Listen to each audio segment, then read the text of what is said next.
Hi guys, welcome to Food Fantasy World. Today we are making Middle Eastern recipe mutabbal.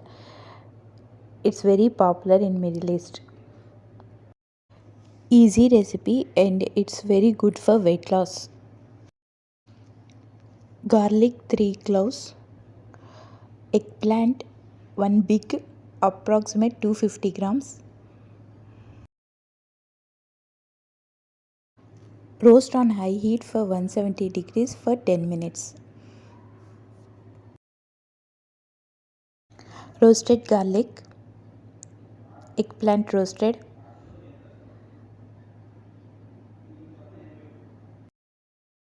tahini paste 3 tablespoon, sesame paste,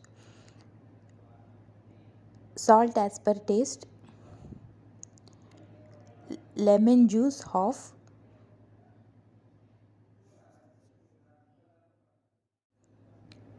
make fine paste.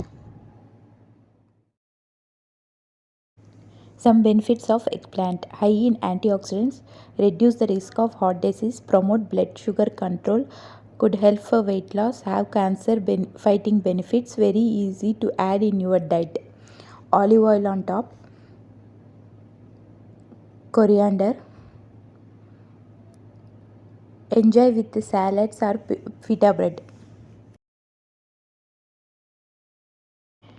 If you guys like my videos, please like, share and subscribe. Press bell icon whenever I upload new video, get notified.